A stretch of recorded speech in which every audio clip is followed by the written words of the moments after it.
We're live. Okay, this is return to the joint House Senate Education Committee hearing. And one of what we wanted to do for the next couple of hours, in something like 20 or 25-minute blocks, is hear from some superintendents around Vermont as we're considering the path forward for this year with their own reflections and perhaps hopefully some recommendations for us for things we should consider as we go forward this year. So it's always good to hear from people a little bit closer to the ground. And so that's what we're seeking to do today. And so we have the first witness we have is from the Southwest Vermont Supervisory Union, Tim Payne. And I should note, by the way, that Chair Conlon and I, as we do these joint hearings, are moving the chair back and forth between us, and I have to be sure today for the chair next time. I think we're ready. Everybody seems to be here, and Superintendent Payne, you have the floor. Good afternoon. Can everybody hear me? Yes. All right. Well, thank you, everybody. My name is Tim Payne. I serve as superintendent of the Southwest Vermont Supervisory Union. I've been in the job since July of 2025, so a seasoned veteran at this point. I serve the communities of Pownell, Bennington, Woodford, North Bennington, Shaftesbury, Arlington, and Sandgate. We are a supervisory union, and we support communities operating both public schools, grades K through 12, and non-operating districts with school choice in K-6 and K-12. We have roughly 3,100 students. We create an exceptional learning community, lots of different academic achievements. I want to take the opportunity to highlight that we have outstanding AP scores when compared to our friends in the state and the national average. We have a fine arts program that's comprehensive for K through 12, and we offer flexible pathways for our community-based learning for all of our students to provide them with real-world experiences. Our communities are pretty economically diverse. We have a free and reduced rate that ranges from 65 to 100%. And like many communities in Vermont, we face the challenges of high absenteeism, increased mental health needs, and the lack of alternatives for students not served in a traditional school setting. I want to thank Senator Bongartz for the opportunity to speak before the Senate and House Ed Committee today. I know I'm new to the position. I might be an odd choice to speak, but I've been a resident of Bennington County since 1994. I've served the last 13 years as building principal at first the middle school at Mount Anthony and then the high school. Senator Bongartz shared his hope for Act 73 when we talked about this opportunity, the chance to increase opportunities for all students, and I support his goal on that.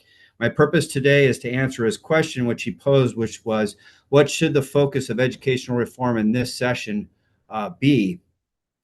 My first humble suggestion is to set aside the MAP discussion and focus on how we pay for school. From my observation, the MAP discussion has not produced a clear next step, and the result has been to sow division among neighbors and increase frustration with both the state government and the Agency of Education. When I am asked by elected officials and community members in the communities I serve about drawing maps, I often answer with a question.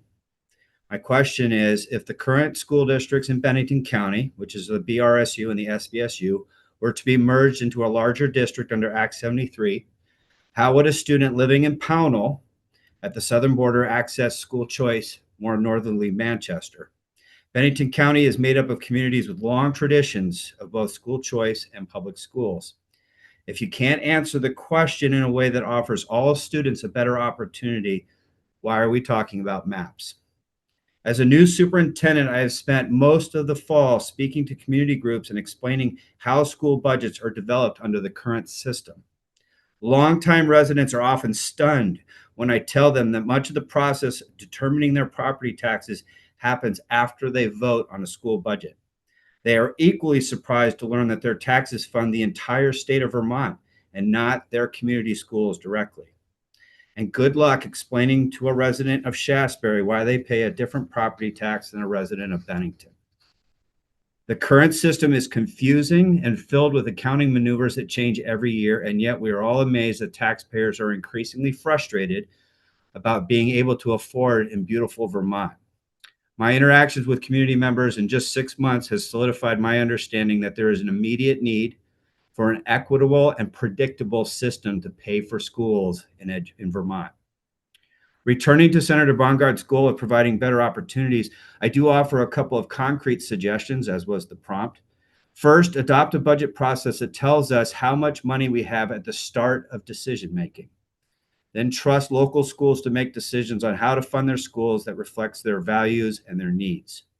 Ideally, the budget number would also change at a predictable rate over time, reducing the annual anxiety over property taxes produced by the current system.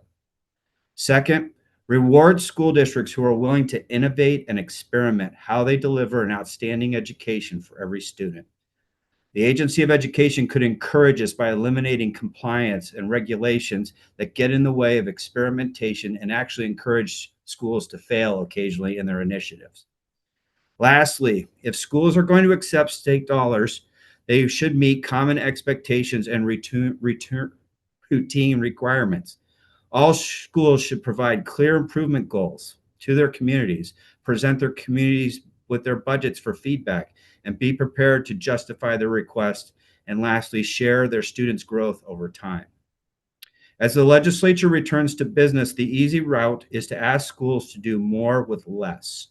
With a declining student population, that request is understandable, but does not address the fact that the legislature has repeatedly added initiatives without providing additional funding. In my time as a building principal, I hired school-based clinicians, contracted with outside providers for students with autism, and hired an HHB coordinator. The recent state mandate to update, add, and provide training around AEDs in schools will cost my district $70,000 in the first year, and there will be recurring maintenance and training costs for years to come. That amount in my district equals the salary and benefits of a new teacher. Again, I want to thank you for the opportunity of speaking today. I would leave you with these two questions as you step into your very busy session. What do you want schools to do? And how are we going to pay for it? Two simple questions to consider, I guess, for the day. Thank you. And thank you. Questions from around the room?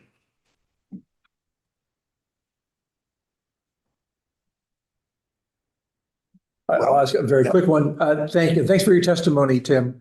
When you talk about having an equitable, predictable funding method, is that, does a foundation formula with weights for each individual student satisfy that definition? That's a good question. My assistant superintendent, who is new to the district as well, most recently served for 15 years in Texas.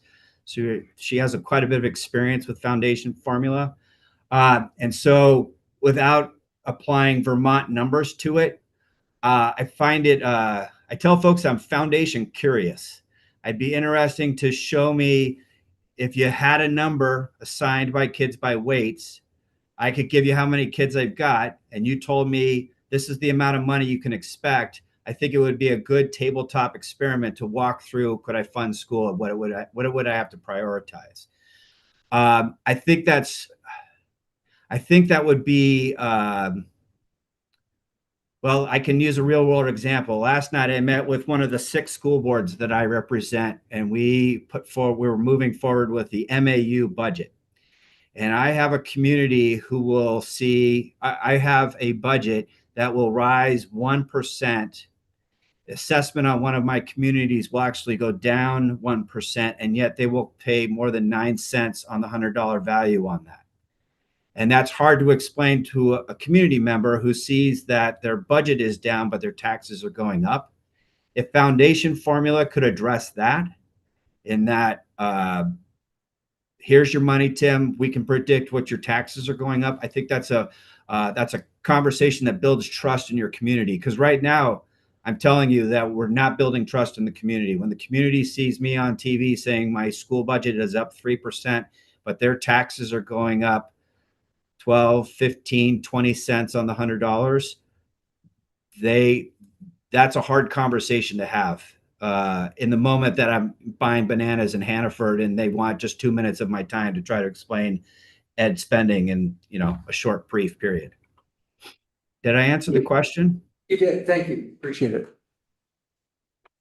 Well, just let somebody else, Karen.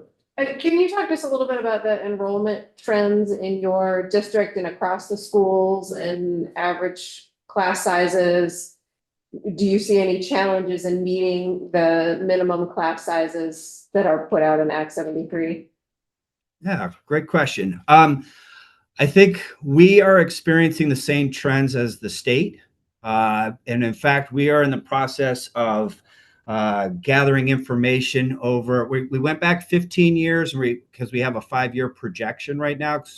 One of my boards has done early building utilization work. So we figured a 20-year snapshot would be a good one.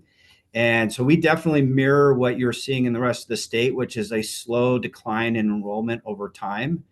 And sorry, the second part of your question? Well, I guess specific to the class size minimums that are laid out in Act 73, is that, how will that land in your district and in your schools? Will it force some shifts or? So a vast majority of schools will meet the minimums as laid out in the law. That's K through 12. But I think folks who, certainly Senator Bongartz is aware that I serve the town of Woodford. We have the oldest public school, not the smallest. I learned that from a colleague earlier this month. That serves K through 6, has 20 students. That absolutely is going to be a point of conversation, how we continue to support that community school as we go forward.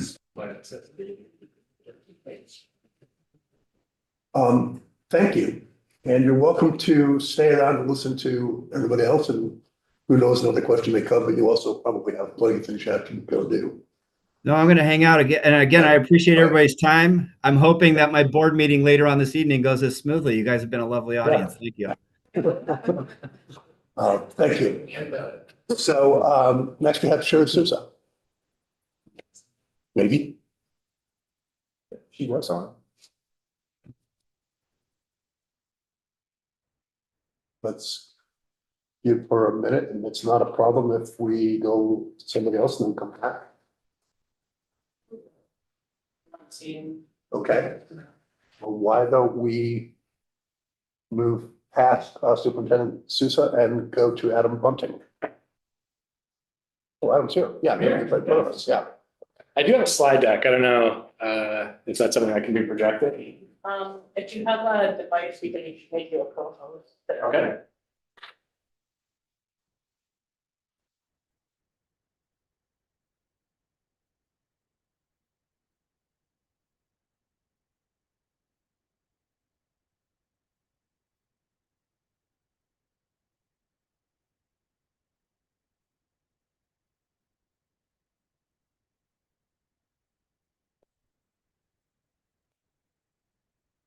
Good afternoon. Oh, okay. All right. Well, Adam, why don't you get set up while we have Perfect. Sherry testify. I'll even move seats. Okay, so, Sherry, introduce yourself, tell us where you're from, and then off you go. Yes, is it possible for me to share my screen? I do have a slide deck to go. Okay, we have yes. Daphne will have to give you the ability to. We made you co-host, then you could be able to turn out. Terrific. So as a special educator reimagined, of course, I'm going to have visual cues and my presentation. So I hope that's okay. Hang on one second. It never goes as well as we had planned. And sorry. Let's try this again. And share. And I'm going to do one more thing. And how is that? Okay, you can see it. One more second. There we are. So I'm going to do my best to work between my testimony and my toggling from slide to slide. So to begin, good afternoon, members of the Senate Education Committee and House Education Committee. Thank you for the opportunity to offer my thoughts on the work of your committees and the legislation this spring. I am Sherry Souza, Superintendent of Mountain View Supervisory Union. We are a district of 7 communities, including the towns of Barnard, Bridgewater, Killington, Pittsfield, Pomfret, Reading, and Woodstock, with just over 1,000 students. I ask that you stop me along my presentation if there's something that you have a question about, so that we can fully explore this time together.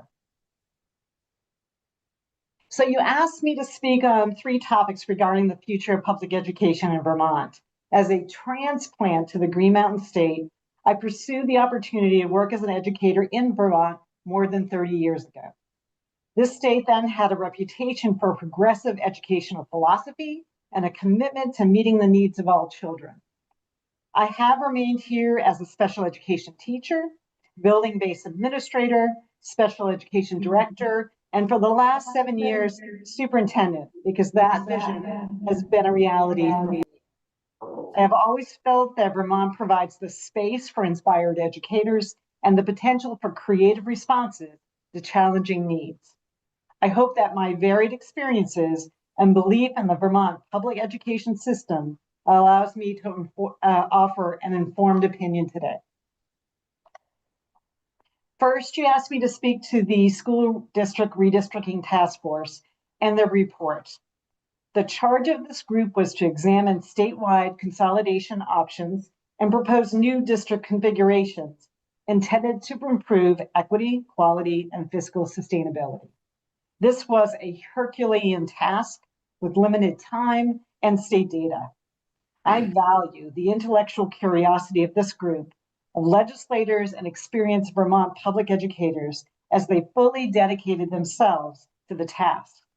They demonstrated a fierce commitment to finding a path forward by designing a plan with 3 strategies that embrace the context of education in Vermont, the need for greater equity of educational experiences, and the opportunity to be more efficient in delivery of programs. Of the task force 3 strategies, I have experience in achieving a voluntary merger and have labored to create a comprehensive high school in our community. However, I believe that I can best speak to the value of cooperative education service areas, or BOCES. As one of the superintendents who shepherded this concept of success for Vermont, I have direct knowledge of the benefits they can offer to our students, educators, and financial bottom lines. While I do not believe that CESAs can address all of the educational challenges we are facing, they are a vehicle that provides the scale and scope to access more affordable resources and maintain the direct knowledge of individual communities' needs. 8 Southeast supervisory unions and districts have already benefited this model through, first, a responsive special education evaluation teams. We are now able to evaluate students in a much more timely and cost-efficient model. Staffing solutions for hard-to-fill positions across the state of Vermont, special educators, speech language pathologists, those positions are incredibly hard and difficult to fill. This BOCES that has been able to support us in that work. Comprehensive program reviews to support continuous improvement in special education services and instructional practices. This is one of the true pieces of equity that we need to address with regards to special education. Targeted consultation services tailored to district identified needs. High quality, responsive professional development focused on building instructional and organizational capacity, both general and special education, and cooperative purchasing initiatives that increase efficiency and reduce costs for member districts. Most recently, myself and the director of the Vermont Learning Collaborative, now the BOCES, who are able to apply for a grant for over $100,000 to work on special education endorsements. As a district of 1,000 students, I'm not able to access that, but applying with 8 other superintendents through the collaborative, we're able to be competitive in our requests for these monies. Cooperative education service agencies are designed to meet the specific challenges and opportunities of a region. and are only limited in scope by the creativity of its members. It is my recommendation to implement the school district redistricting task force's phased roadmap that offers strategies which are research-based and data-driven.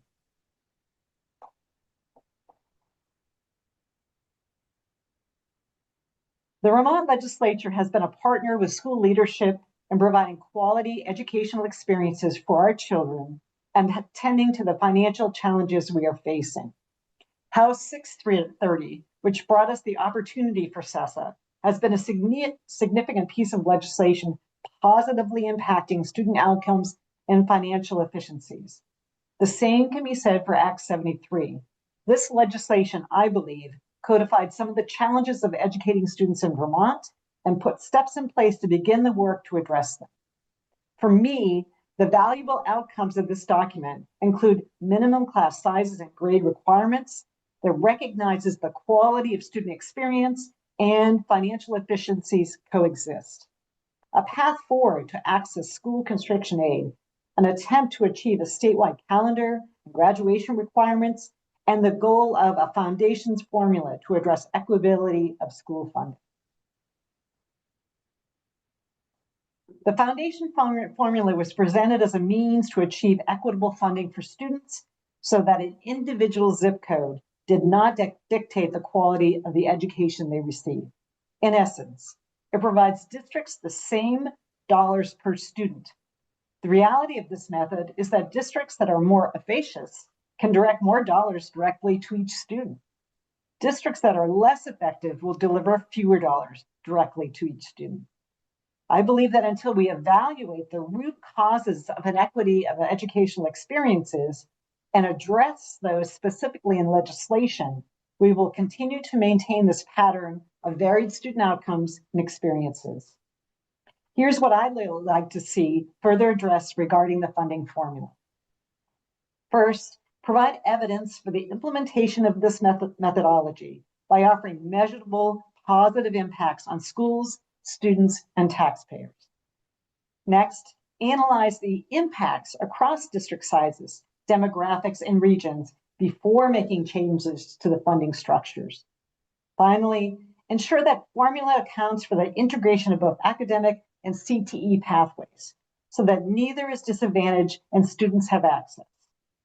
These assurances would provide community members and educators the documentation they need to trust what my predecessor supervisor just spoke about, trust the intent of legislators to create a more equitable education funding system using this strategy. Again, equal funding per student per district is not the same as equitable funding for Vermont students. The 19 pages of Act 73, and I've read every single one of those 19 pages multiple times, that outline a process to access school construction aid was a relief for my district. We finally had a template for addressing the urgent situation of Woodstock Union High School and Middle School's failing facility, which is in my district. My asks for future legislative action on school construction aid are few but significant. First, fully execute the requirements of Act 73 with regards to the state aid for school construction by identifying a funding source. A firm commitment for school construction aid is essential for schools, districts, and a successful implementation of Act 73 overall. Making that commitment would engender, again, trust, while not making a firm commitment achieves the opposite. And just as urgently, pass legislation drafted by Representative Kimball and Senator Clark to exclude capital construction costs from the definition of education spending for the purposes of calculating excess spending. Building needs across the state will not be addressed at the cost of educational programs. I support the work of our legislators to reduce the number of school districts and supervisory unions in Vermont. Opportunities for future work by the House and Senate to address this need would include creating measures of success for the stated goals of Act 73. Equity and cost efficiency, not arbitrary student counts. I would ask the message that redistricting will not singularly control tax increases is critical, and that it will in fact lead to short-term cost increases. Critically, the drivers of significant cost increases, healthcare, mental health, staffing, and facilities must be solved. Further, revise the timeline for execution so the work is evidence-based and meets the Act 73 intended goals. Finally, provide districts, not just AOE, with transition resources. The requirements of Act 73 are not merely turning on or off a switch or drawing some lines on a map. This work is deep and meaningful, and it requires financial resources from the state to achieve. I would argue, and I'm a good arguer, and have the evidence to support that excellence of educational opportunities has been achieved at Mountain View's supervisory district for the majority of our students as a result of becoming a supervisory district. As a faculty member and administrator, I sat too many meetings where I saw the stagnation of student outcomes. It didn't matter what instructional or curricular direction we took. The lack of a clear district-wide vision and the infrastructure to implement that vision was needed to move forward. This all changed when the towns of our supervisory union made the brave decision to become a supervisory district. The merge allowed us to realize a unified contract, a unified curriculum, a unified strategic plan, portrait of a graduate, and educational policies, unified instructional practices, unified board that allowed the superintendent to serve as an instructional leader, unified budget that supports the stated priorities of the strategic plan, and a unified faculty and staff who are knowledgeable of the district priorities. In my experience, the term unified is synonymous with the terms opportunity, efficiency, and effectiveness. This was not an easy process. For MVSD, this meant 25 3-hour meetings and multiple town votes when our towns already shared a high school and the communities were integrated. Loss of board control was a primary concern for our 8 boards at that time and their citizens. These fears have not been realized due to the work of the merged board, which has resulted in impressive growth in student outcomes and improved faculty retention. This merge did not close schools, but it did allow us to reimagine the instructional spaces that better reflected our portrait of a graduate. This new MVSD board had many growing pains. However, they were eventually recognized as the Vermont School Board of the Year. The 18-member school board members now have a broader vision of the district and confidence in the capacity of the leadership team. Once we became a merged district, the schools and educators benefited from a clear, coherent message of our purpose and a learning culture based on reflective practices. We created a portrait of a graduate where the community, students, and educators identified the valued attributes of our future graduates. 2 5-year strategic plans, one which was executed during COVID, were written based on a needs assessment that brought together parents, students, educators, and administrators to identify the short and long-term goals of the district. Our leadership team wrote and the board approved a teaching and learning policy that codified the work of the district and board. Decisions were made at the district level to direct COVID federal dollars through improving literacy, mathematics, and the social emotional health of our students. Professional development started at the classroom level with a small cohort of teachers. Student success created teacher momentum for change. The district hired, with the merged board support, a district-wide curriculum coordinator and facilitators for literacy and math instruction. These content area experts created frameworks for district-wide work aligned curriculum, instruction, and assessment per Act 173, deepened multi-levels of support attending to all 3 tiers, outlined professional development cycles, developed systems for student and teacher accountability, provided teacher team and individual instruction, coaching and modeling, and supported principals as instructional leaders. Further, the MVSD leadership team dedicated themselves to continuous improvement through data cycles and national professional learning. We also visited high-performing schools across the country. None of this could have happened as a supervisory union with 8 separate districts and boards. Only as a supervisory district could all of our students achieve at this level of success. Superintendents cannot act as instructional leaders when serving the needs of multiple boards. For the summary, the legislature has an opportunity to respond to the expectations of our communities and the responsibility to educate our children. If we attend directly to those factors most impacting our mission. In my testimony, I've highlighted the work I'm most proud of as a superintendent that has created a vibrant and agentic learning environment for the students at MVSD. I have seen how collaboration of school leaders through cooperative education service agencies does make a difference for student services and financial efficiencies. I value the work of Act 73 to address class size, create statewide systems, support a path for new and renovated school facilities, and to establish a more fair and transparent parent funding system. I am fully committed to superintendents focusing on the role of instructional leaders rather than attending to the expectations of multiple boards by becoming school districts instead of supervisory unions.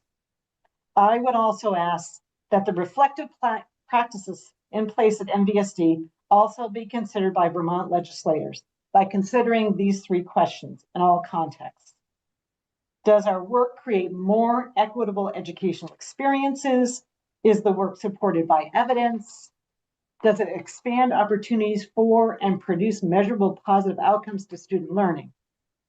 I know that these 3 questions are the compass points for creating a vision for Vermont education that will build on its reputation for having a progressive educational philosophy and a commitment to meeting the needs of all children. Thank you. Thank you.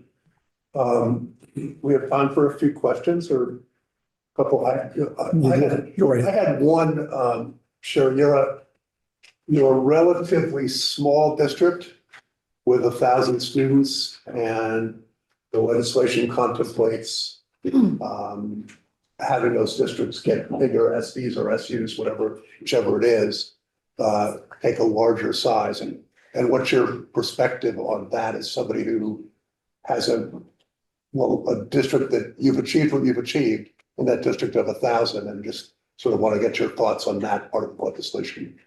Thank you. Thank you. That's a great question. I believe that as a supervisory district, these goals and this kind of student progress could be accomplished. Again, when your superintendent can be an instructional leader and not managing multiple school boards, one contract, one calendar, one director of curriculum instruction support. I wasn't asking so much about SU versus SD. I was asking the forced merger of your district going into a larger SD, and your perspective on whether that's helpful or not. Thank you for that clarification. I do believe this can be accomplished with a larger district, and going from 1,000 to 2,000, absolutely. Again, with those unified pieces in place. Yes. Thanks. Actually, I might follow up on that a little bit, and kind of the same question. As you talked about your success at Mountain View Supervisory District, to me, that's kind of proof of concept. And Act 46 sort of got us there. So I guess the question is, I think you have proved the concept, and perhaps it's time to take a different path to larger districts that don't involve 25 3-hour meetings, and that are perhaps simply the state says, okay, the concept has been proven. We see it here in Mountain View Supervisory District. I'm sure many other superintendents would say the same thing. maybe it's time we just move forward at a quicker pace with larger districts. Could you comment on that? And then I do have another question after this. So during that time, I was a special ed director. I did attend every one of those 25 3-hour meetings. They were challenging. I think those conversations were important because we really needed to work hard as superintendent and special ed director to help the boards understand and appreciate the opportunities that were available, the voluntary component of that. And again, it took multiple years and multiple votes, but I think those conversations were really important. And I think that commitment to the district, once it happened, allowed us to move faster.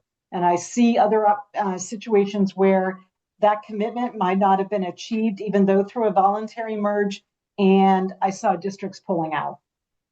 So I appreciated the opportunity. While it was a lot of work, those conversations are really important. My other question is, you wrote, until we elevate root causes of inequity and address them specifically in legislation, we'll continue to see varied student outcomes and experiences across Vermont. Isn't a root cause of inequity the fact that some districts fund their students that we fund districts at wildly different levels? I would agree. And I guess I would just say that I think Act 73 get at that through a foundation formula. Correct. I would agree. And that's why I support the funding formula. I think modeling how that would impact, where the changes would be. I think there's a lot of decision made at individual communities and towns that do impact the outcome for students. So no, I think the funding formula is valid. Okay, you're the second superintendent to sort of bring up this idea that some districts are going to be more efficient with their dollars than others. I'm not sure that that's ever going to be solved 100%.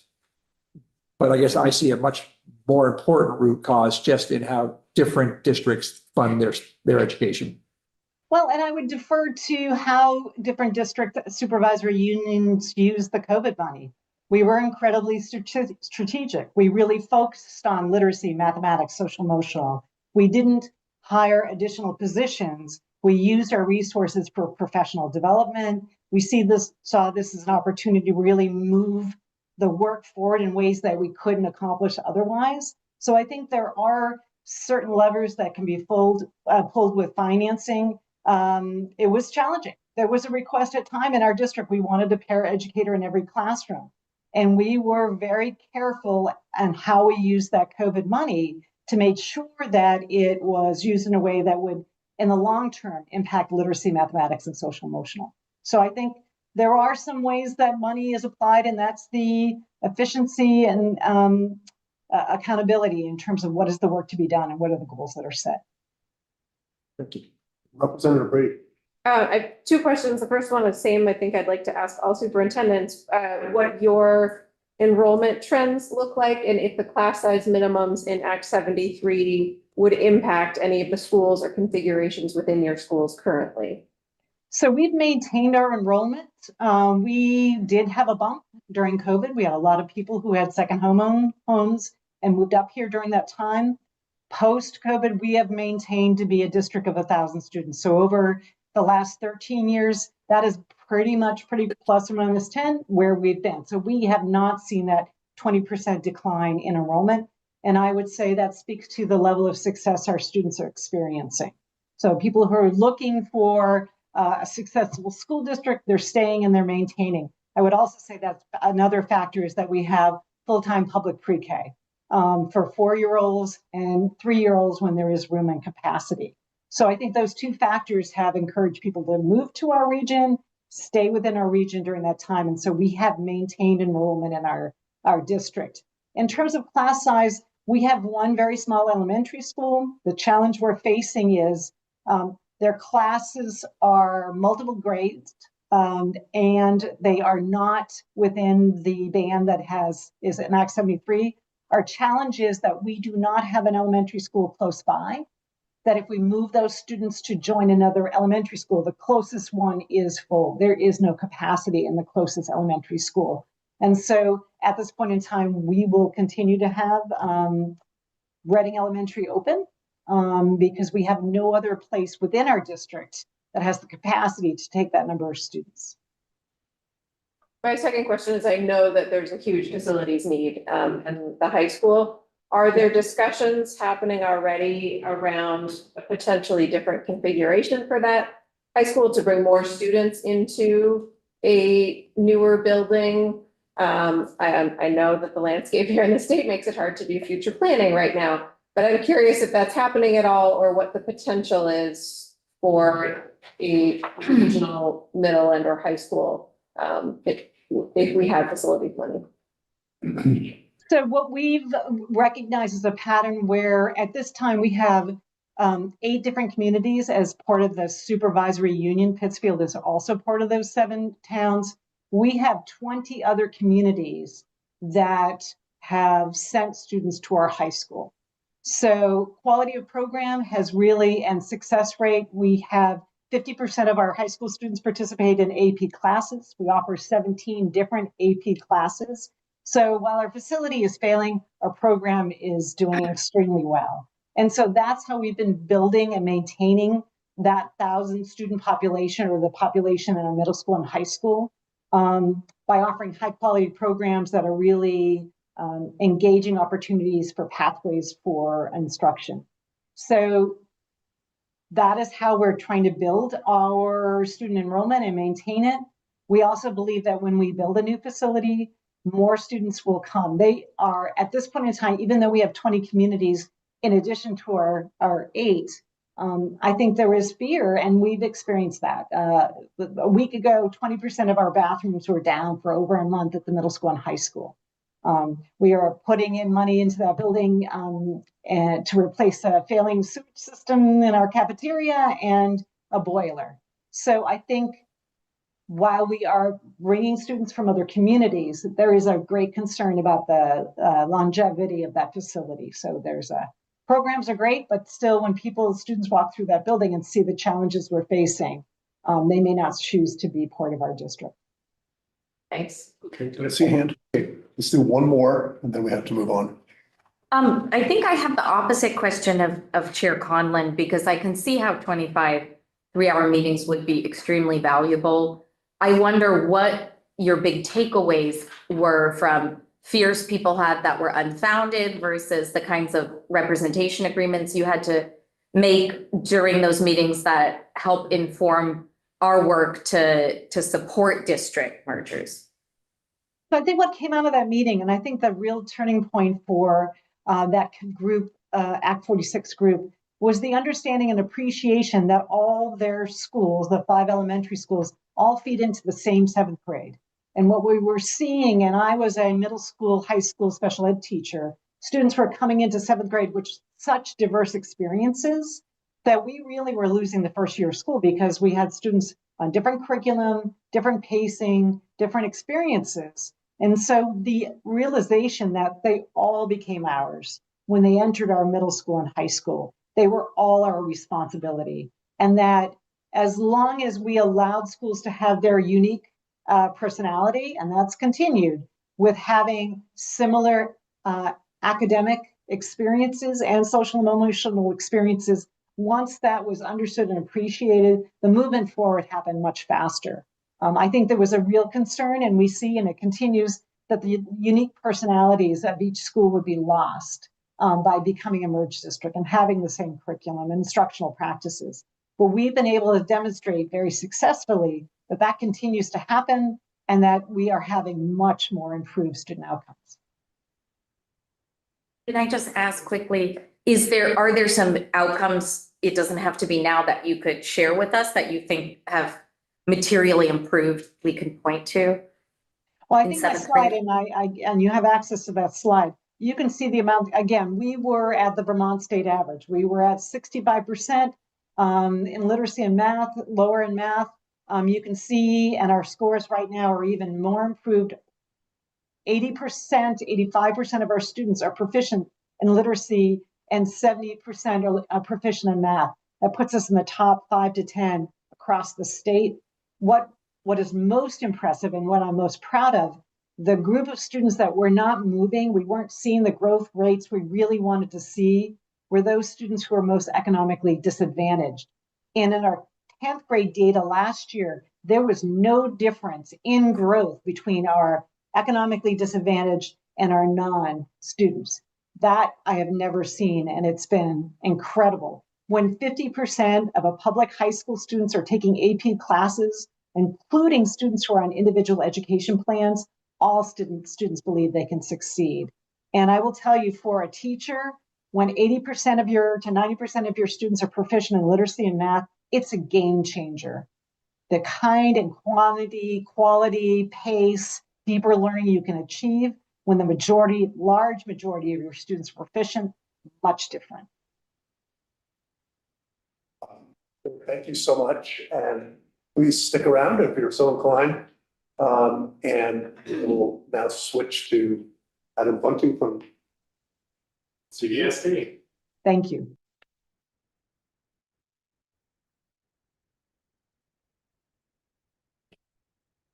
A few handouts.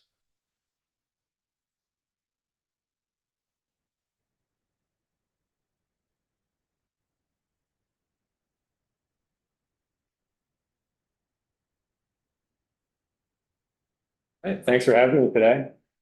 I'm Adam Bunting. I am the superintendent for the Champlain Valley School District. We serve the towns of Heinsberg, Charlotte, Shelburne, which often, the governor often references in opposition to Sheldon. And I bring that up just to say that I think there are some misconceptions about our district that folks have. We actually have 906 students who are economically disadvantaged right now. It's bigger than some districts in the state.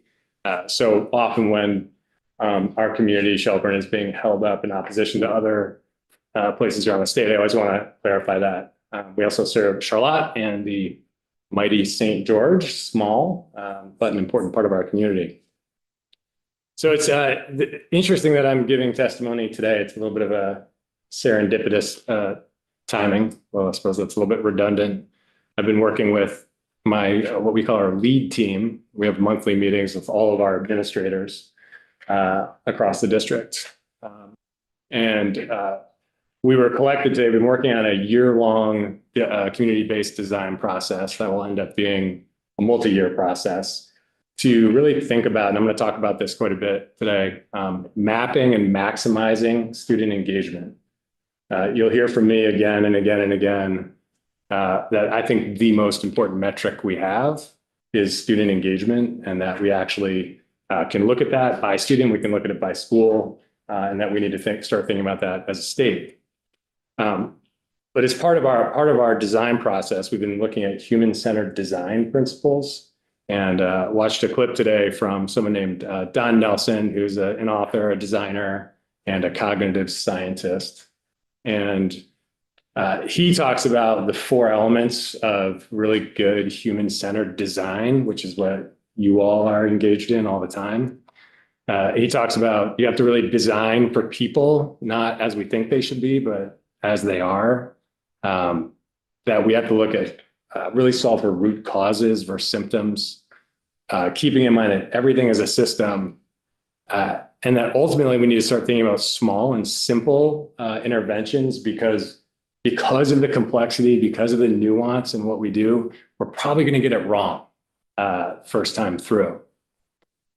And then we pause at lunch and we always have a leadership minute where someone from our team shares their thinking on leadership. We had Tyler Cohen present today, who's our communications manager. And Tyler used to work for Backcountry Magazine, and we're sharing some of his leadership lessons from being in like avalanche country and being out there with folks who really take some risks in backcountry skiing. And he had one of his quotes that he shared with us was from one of his friends was, "Make your decisions when you're warm, well-fed, and dry." And I think about, I'm wondering whether this group, as we head into this legislative session, is warm, well-fed, and dry. You are in the thick of it. You are, you are in the conditions in the backcountry with threat of avalanche. And I don't want to overstate it by any means. But if there's any testimony I have today that doesn't feel respectful of that process, please know that I hold that in my heart. The complexity and nuance with what you all face and what we face is real. All right.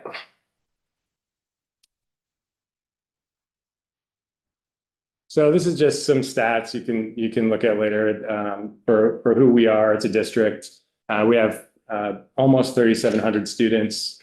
As I said, 904, I think I misstated 906, who experience economic disadvantage.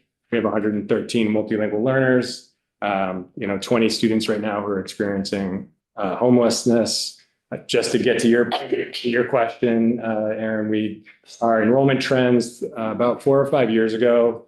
I always use CBU, our comprehensive high school, as the example. We are near 1,400 students. We've seen a dip the past few years. We're about just over 1,200 right now. We're going to decline a little bit and then go back up. And a lot of that depends on housing. I know near and dear to Senator Ron Hinsdale's heart. So we'll see what happens. So as I'm supposed to, as the invite today, what are the ingredients of success? Kind of the response to the redistricting task force, and then what are our hopes for, or my hopes for the upcoming legislative session?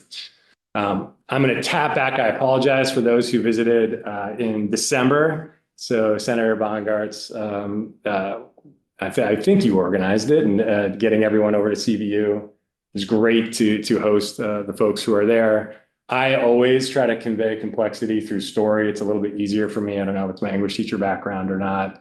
And in December, I shared the story actually that started with a haircut that I was getting this summer. So I go to Clay's Barbershop in South Burlington. Little shout out to Clay for anyone who goes. Clay is a very popular barber, and thus the wait times are often, they are there. So I always bring my laptop, and I'm in my email, typing away. I think this is like late July, early August, and I'm stressing about the upcoming school year. And I am actually probably stressing about Act 73 at that point too, and thinking about all the moving pieces. Head into my email, and I hear this bright call from across the barbershop, like, "Hey, Mr. Bunting!" And I look up and I see Kevin, who is pictured here in this slide deck. And Kevin's a 2018 graduate from CBU. I served as his principal. And as Kevin describes himself, he has high functioning autism. And the thing to know about Kevin is it is like a ray of sunshine. Anytime you interact with him, bright, engaged, present, just right there. And so I popped out of my seat, snapped my laptop shut, walked across the barbershop, and he was there with his mother. And I kind of asked my standard question, how you doing, Kevin? What are you up to? And what was apparent to me, which was great, was that he was thriving, right? He just looked well. And I think as most educators, we worry about our students with special needs, particularly students with intensive special needs, which does not describe Kevin, because when school is often the peak of their lives, is when they are the most connected, when they are the most involved in their community, perhaps experiencing a sense of purpose. And so I was just especially glad to see Kevin in that moment. And he began to tell me what he was doing. And he had started right here this business called Games with Kevin. And he goes around to community and brings joy through organizing games like Family Feud for like for companies, for schools. We at this point now have had him for at all of our schools. I've got a picture of it right here. This is in Charlotte with a small group of students. And I immediately said to him, like, Kevin, you are going to help me kick off the school year this year. You're going to meet with all of our faculty and staff. And he came, he led, it ended up being about 800 faculty and staff over 2 days in games. The reason I asked Kevin to join us wasn't just because of the business that he's running, it wasn't just because of who he is, but it's because of what he embodies. And in my mind, he embodies the success of a school system. He embodies what happens when I know that when we are focused on students achieving a sense of purpose by the time they leave high school, knowing their identity well. And his mother that day said to me in the barbershop, she was like, none of this, like what Kevin's doing now, who he is now, wouldn't have happened without his experiences at Wilson Central School, Allenbrook, wouldn't have happened without CVU and all the opportunities that he had. And so I dug around in my emails and I found like some of what Kevin got to experience at our, what I would call comprehensive high school, which is going to tap into getting to the redistricting task force piece here in a second. But, he had the ability to participate in unified sports, traveled to Seattle. This picture up here is from his grad challenge presentation, a senior capstone. And in his project was pretty remarkable. He was working with our acting class, developing social stories for other students with autism to understand social cue and social nuance. He led our entire faculty and staff through our advisory system and a winter carnival in a Family Feud game that he's now doing. So you could see these threads back to high school. And to me, that's vital. I bring it up today with this quote, and I shared this with the folks who were at CVU in December. When our board chair, when the board hired me to be superintendent, and I'm always communicating in terms of like stories, she said, I don't want to hear about the unicorn. She's like, I'm not really interested in a singular story, Adam. Like, yes, I like hearing it. I want to hear about a herd of unicorns. There may have been an expletive in there when she said it to me, but I've removed that appropriateness of this occasion. I want to hear about a herd of unicorns, which means a system.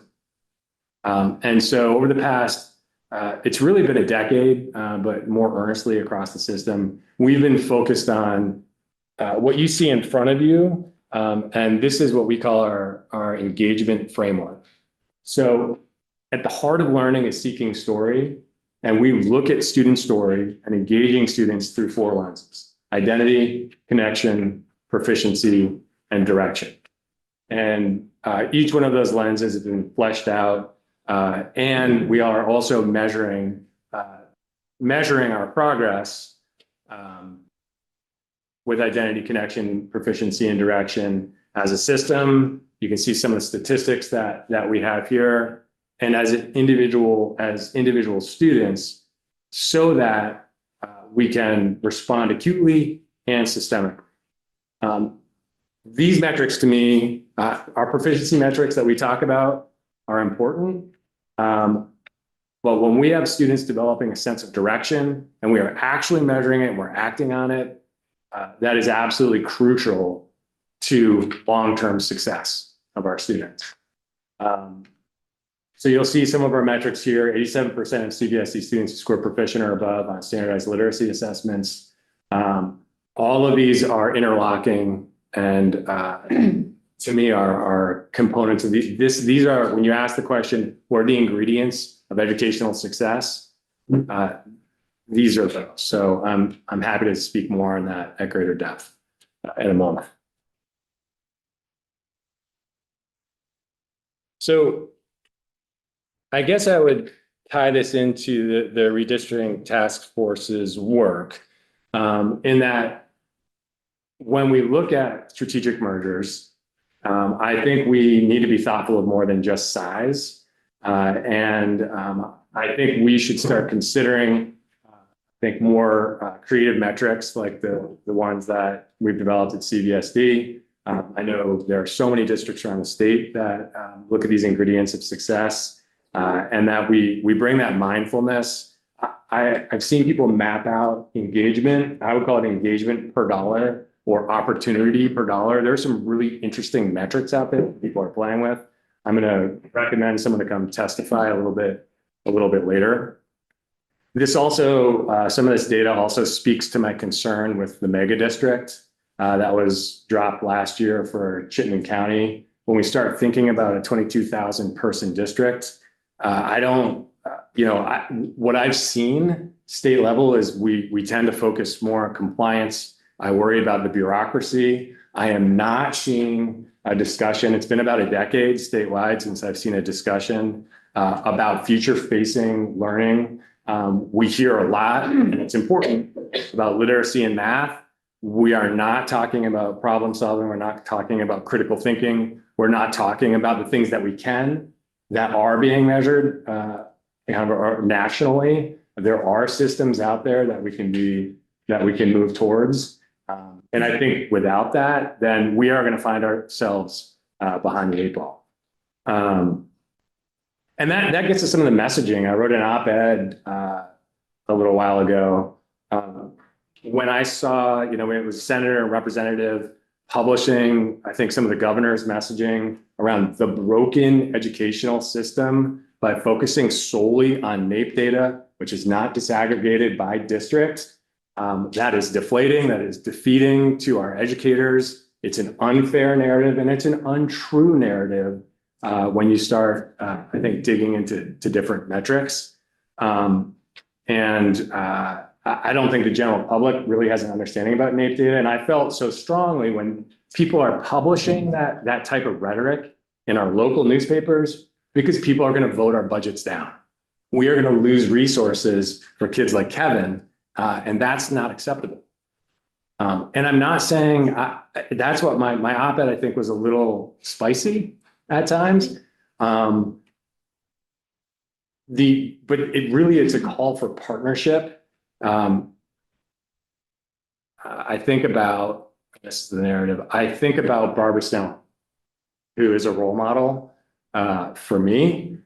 We have a Snelling house at CVU High School. This is a picture of Mark and Diane, our children, who came to meet with our Snelling students this year. And I think about, I really do agree with the governor saying in terms of the political courage that it's going to take this year for all of us, all of you, moving forward. And I think we want to hold Barbara Snelling in mind, who, as legend has it, in the 60s, she basically created this comprehensive high school called CVU, much to the chagrin of folks in Shelburne and Heinsberg who loved their little high schools.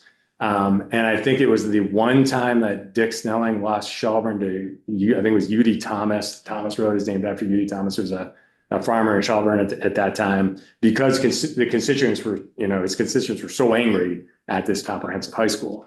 At the end of this, all of our careers are going to end.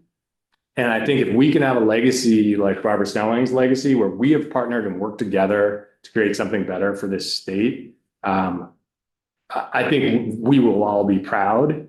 And that is what I'm seeing from our superintendents as well. When I started last year, there was a narrative of superintendents being fearful of being seen as or construed as obstructionist. That's not what I'm hearing. I'm hearing superintendents saying, I will work against my own self-interest in my own job because we have too many small schools. We have too many small districts, but we need to be thoughtful about the system design. Please partner with us. Gotta keep moving. Okay. And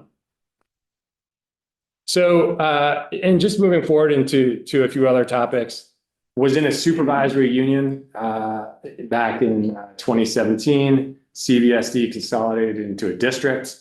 I cannot imagine how folks function as superintendents in a supervisory union. One board is enough for me, and I've seen great cohesion and great use of resources since we consolidated.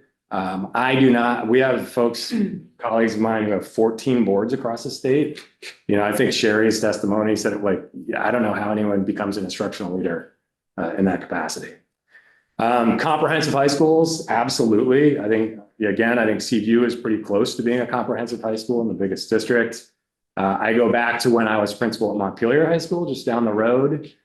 This is an image I like. In 2014, we invited another small schools junior and senior class to our prom up at National Life. Thank you, National Life. And the entire junior class and senior class came and joined our junior and senior class. And it was such a powerful experience because to me, it's like these comprehensive high schools, we always think about opportunity and experience for kids. We sometimes forget about diversity of student experience that some of those larger sizes, it's like we get to connect with more kids. Students want that. The strategic voluntary mergers that came out of the redistricting task force. Yes, I think we should partner. I think there should be strategic mergers. The voluntary part, I wonder at a little bit when we look at Act 46. Saw some strange alignments that came out of Act 46. And I also think about recently in 2022 when the Mount Abe Unified District and Addison Northwest tried to combine. They went through a lengthy process. They, I believe both of the boards were on the same page. The leaders were, and then it got to vote, and the public voted down 3-1. So that's where I worry about some of the voluntary piece. I put making this easy for folks who should testify. I put Megan Roy on here. She's probably not gonna be happy with me that I have her picture there. Megan is doing some really interesting thinking about how we might go towards these strategic mergers. She's doing research on it right now. Highly recommend that she come here. And I know the Superintendent's Association has also done some work on thinking about what are the mechanisms that could force some of these strategic mergers. What is the carrot? I don't like to use the term like stick, that doesn't sound right. But what are the class size mechanisms that we could use to force this? I'm sure you all are well versed in it. Cooperative education service areas. Yeah, we're a small state. Partnership, collaboration, of course. I worry about some of the overhead expenses in terms of what that could look like if we don't want to add extra costs. And then finally, a foundation formula. They're both Megans, so it's easy. Megan Roy, our board chair. Megan Metzler, our board chair. Highly recommend. She is a financial executive. She works for VSAC. She has students at heart and has done so much thinking about how the foundation formula could work. The one thing that both she and I think would say is how robust can our modeling be? Partial modeling around foundation formula is not going to work. The wrong foundation formula is going to lead to potentially massive layoffs. And also, I believe, higher taxes in towns who probably are less well suited to pay those taxes. Finally, my last three things that I'll say, a few of my hopes. I believe, and I want to be careful about how I say this, and I'll say it respectfully, because it is not a comment on our current secretary. I have a lot of respect for Secretary Saunders, but most of the folks who I talked to when we shifted from a secretary to a commissioner believe that we took a step back as a state. We've made education more political than it should be. We know how often our governors could turn over in this state. As much as we can separate education from politics, and I know you can't fully separate it, I think I hold education sacred. Obviously, I'm biased, but that would be a bill I'd like to see. Hazing, harassment, and bullying, or bullying, harassment, and hazing, whether you're HHB or BHH. The well-intended laws in 2015, I don't believe we are meeting the spirit of those laws anymore. When I see a quasi-judicial system in place for our kindergartners, first graders, and second graders, I cannot tell you how much time our administrators are spending on investigations. And the second we are following process like we are supposed to, and we do, because it is high stakes, we are sending official letters home to parents that their child that they're being investigated. That I know most people are like, hey, let's just do restorative justice. It is not that easy once we introduce this quasi-judicial process. Something needs to be done. I don't think we're doing it.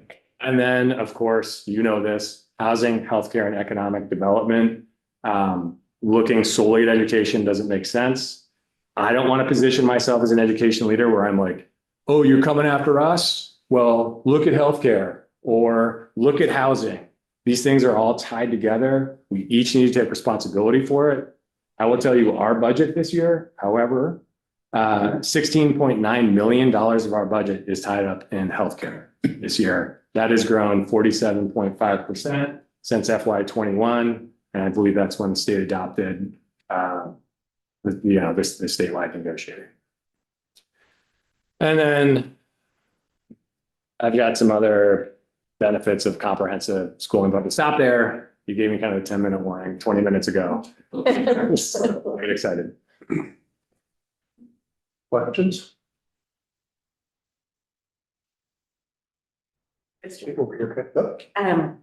Well, since you were my husband's principal, I feel like I can speak a little more frankly. So one thing that, and I've talked to you and Megan, towns don't pay property taxes, people pay property taxes. So I think, one of the really critical pieces of the foundation formula is that we would be more living into our equity model of people pay based on their ability, regardless of the town they live in, and the town's wealth does not determine the school's wealth. So I don't know if it's encouragement or you have a reaction, but, you're my superintendent, we're a very wealthy community. And I think it's incumbent upon us to think about the foundation formula on behalf of the kids who are not getting what they need because their communities are not voting up their school budget. Yeah, I agree. I mean, I talked to folks, one of my colleagues up in Enosburg, Wayne Coda, who I'm sure you've heard from before. When I became a superintendent, one of the things, she pointed out to me, like, Act 60 really has failed because my town keeps voting down, even when we have savings, we're losing that funding. So I agree with you. I will tell you, and we have a 2.7 per pupil, weighted per pupil increase this year, which is resulting in a potential, I'm hoping these numbers are going to drop, but in St. George, a 17% increase, right? Like, that's frightening. And some of our other towns. So that's out of control. Thank you. And thank you. And Jamie, it's okay. Why don't you, because I know since you have to drive. No, I'm good because I live close to you. Okay. And I've seen Rutland. Thank you. Pam is there. Is the weather bad? All right, then we will switch to Pam Reed. Thank you, Adam. Thanks. From Rutland. Good afternoon, everyone. Can you hear me all right? Yes. All right, super. So thank you for having me. I am Pam Reed. I'm the superintendent of Rutland City Public Schools. I appreciate the work that this group is doing to look closely at how we structure the education in Vermont. I want to say a special thank you and shout out to the Senate Ed Committee who recently visited Rutland City Public Schools. We thoroughly enjoyed having you and are grateful that you spent the time with us. Today, I'm going to share a few thoughts from my perspective. I am a first-year superintendent. I have been a Vermont educator for my full 33 years in education. And I'll address the 3 key points that were in my invitation to testify. Specifically, I'll talk about my response to the work of the Redistricting Task Force, my hopes for this legislative session regarding Act 73, and the key ingredients for excellence in educational opportunities. I was asked to address the work of the Redistricting Task Force, and I'll start by saying that I agree with many of the goals embedded in Act 73. Increased equity and better educational outcomes for students are something everyone in the state should wholeheartedly support, and certainly I do. Our district remains open to redistricting conceptually, but as with any policy shift, the devil's in the details. The Redistricting Task Force had an incredibly difficult and complex mandate and probably not enough time to fully carry it out.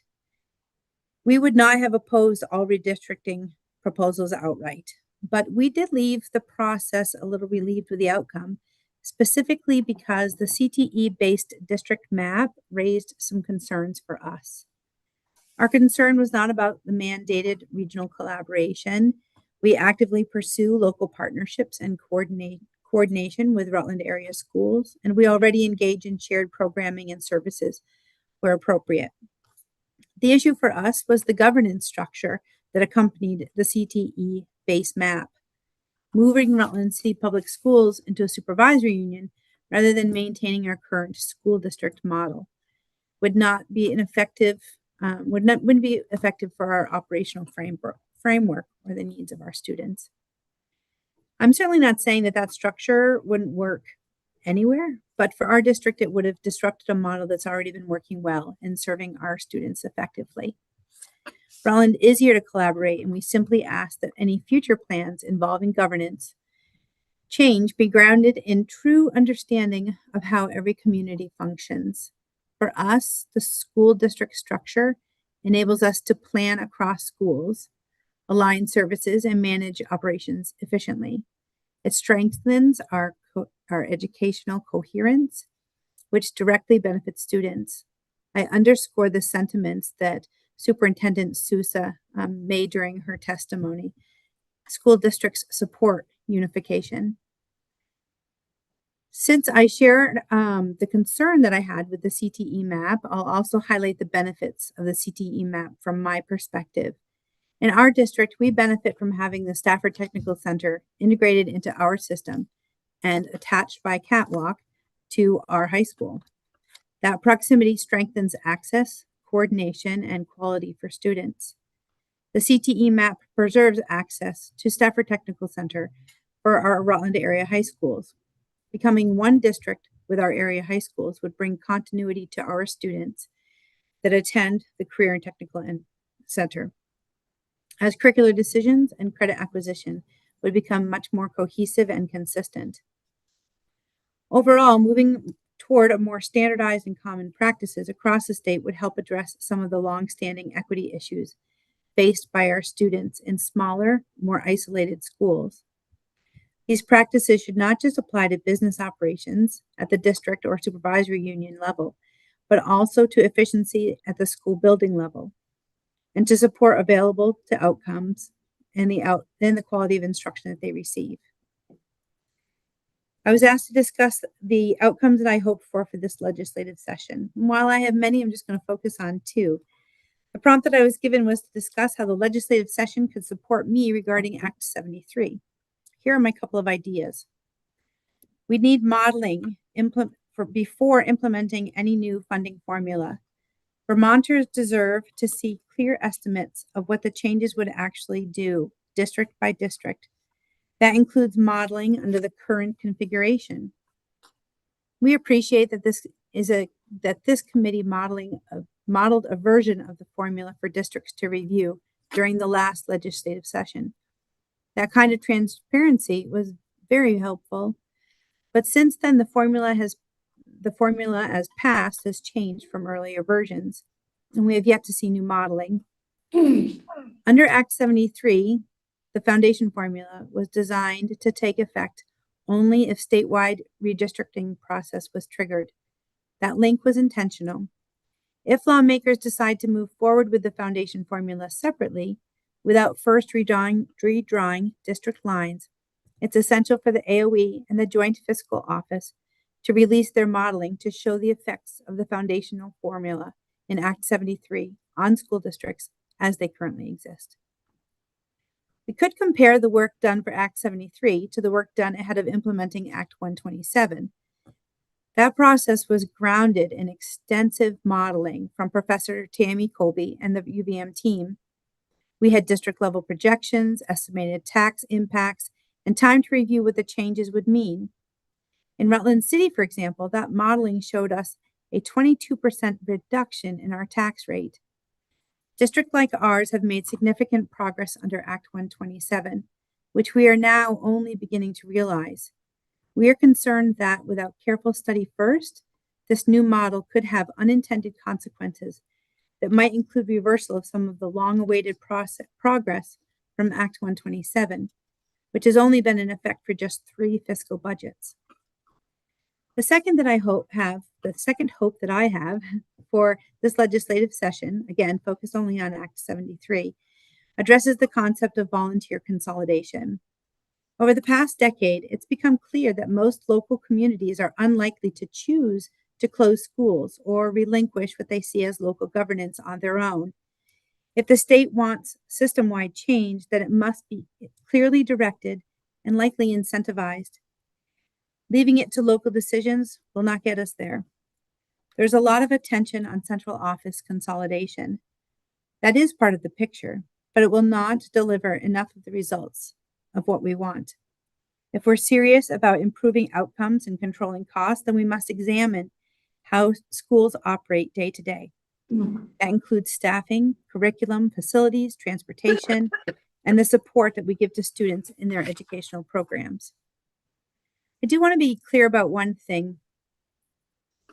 Superintendents are not holding this back. The desire to maintain the status quo runs deep in communities and school boards. That resistance is understandable. People are attached to their schools and to their communities. But it means that voluntary change is unlikely without some kind of an incentive. The third request of my testimony was to discuss the ingredients for excellent educational opportunities. I probably would have spent my full 30 minutes talking about this prompt alone. I've narrowed my ingredients list down to 8. We need equitable and predictable funding. Schools must have resources that are aligned to student needs, not just enrollment counts. Students experiencing poverty, a disability, or language barriers require additional sustained investment. Funding needs to be predictable, as districts cannot plan high-quality programs when funding is uncertain or it fluctuates. One last point about equitable funding. Equity does not mean equal spending. It means sufficient support for every learner to succeed. We need high-quality, supported educators. Students thrive when taught by skilled and supported professionals. We need an approach to compensation that is competitive to recruit and to retain our educators, especially in rural and high-needs areas. An excellent system not only invests in students, but also in the adults that serve them. We need early childhood education programs and strong transitions between early education learning environments and their K through 12 partners.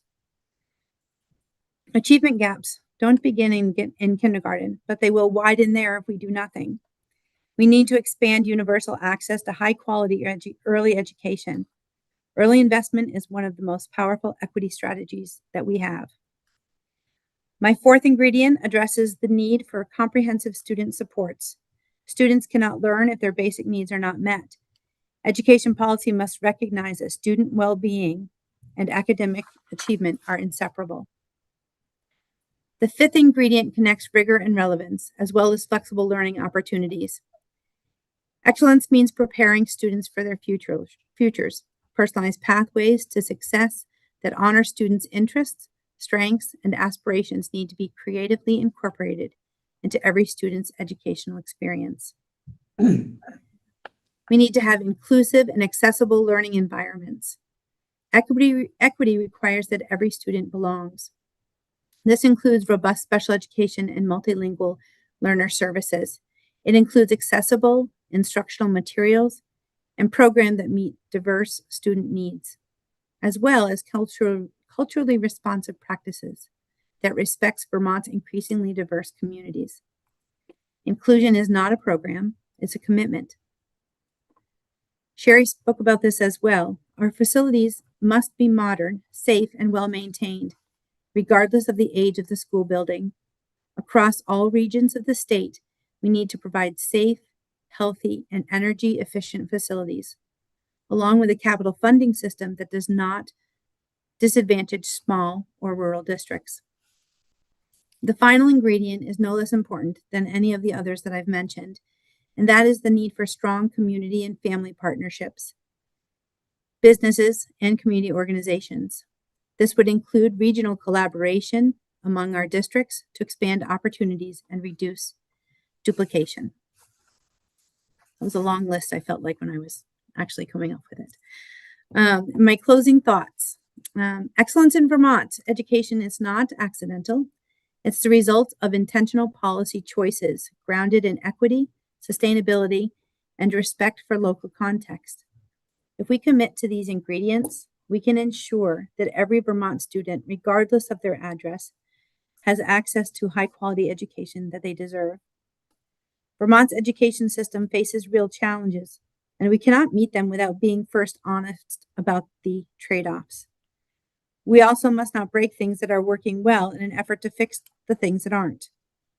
Rutland City Public Schools and many other districts are thriving, and that success and progress, especially under Act 127, should be protected, not jeopardized. If the goal is better, fairer, and more efficient system, the state must provide detailed public fiscal modeling of what is being proposed. If voluntary consolidation is the path forward, Districts will need real directives and incentives to make it work. I thank you for your time, and I'm happy to answer any questions that you have. Thank you very much. Do we have your testimony? No, I'll submit that. I can submit it right after this. Okay, that's fine. Just have it. We have time for what we have. If we're going to wrap up by 4:30, we have time for like one question and then move to Jamie. Is there a question for Pam? Rutland County is often looked at as one of those areas where strategic mergers would be advantageous, especially at the high school level, because it has a surprising number of very small high schools. I guess one of the basic questions would be, does Rutland High School have the capacity, and do its enrollment trends show that it will continue to have the capacity if we were to move in that direction? Yeah, that's a great question. I kind of thought that might come up. So we currently have about 700 students in our high school. In the height of the high school's longevity, we had about 1,200 students. So do we have space? And I would say at 1,200, we were pretty maxed out for space from what I hear, but we certainly do have the room in our high school and our middle school to welcome additional students. Thank you. And thank you so much. Thank you. Thank you all. So next we have Jamie.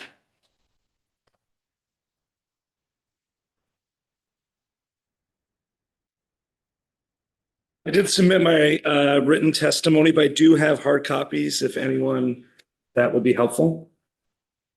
I apologized that I didn't hit color for the charts. I don't know if I have enough for everyone, but Senator, you got them. All right. Everyone's good. All right.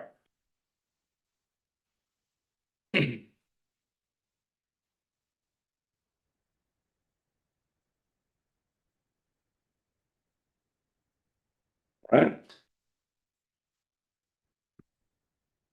So my name's Jamie Canarney, and I serve as the superintendent of schools of the White River Valley Supervisory Union.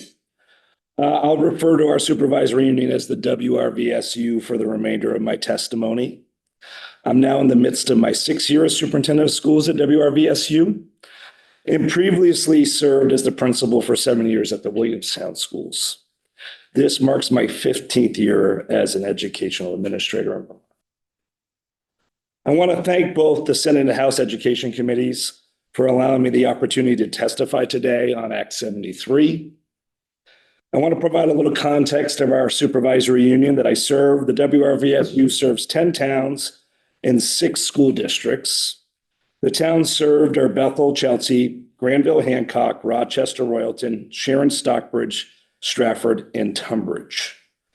We were formed through the consolidation of the Windsor Northwest Supervisory Union and Orange Windsor Supervisory Union.